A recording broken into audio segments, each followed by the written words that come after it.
wayo wa kuhurana na udini mwogomu na kwarira mitaratara itiganite ya uthurimi wa nyumba cia ihoero guko bururi-ini kiama kia makanitha na thika matiganite kia CCK makionekete kuregana na riendekithia riri makiuga ati kana makiuga ati kwayo gukorwo wiyathi wa mundu gukorwo akihoera o haria kienda gukorwo ukiingirwo gukiri uguo ni maugite ati ni gukiri na uhotekeku wa andu amwe gukorwo magithie na mbere na gutabania kana gukorwo magitheremia kirira kia udini mwogomu kungi kia gukorwo kana kungiaga gutacukio makinya marumu ma kiwatho.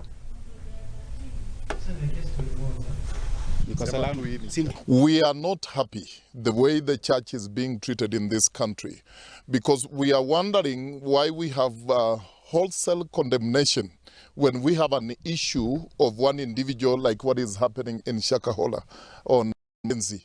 And they begin to generalize pastors and servants of God. Why is it that we don't see the same when we have rogue doctors and when we have rogue nurses, teachers, and I can go on and on and on? Why don't we see the same? Is it possible, or is it right for us to say that we have enough enemies in government against the church, and we have enemies even in parliament and in Senate, so they will always wait for an opportunity?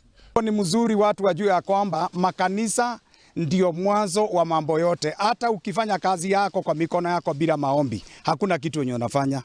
Hata ukilea watoto wako bila maombi, hakuna kenye unafanya. To emphasize on what you've just said hapa mwisho kwa na netogethie tena mbele oro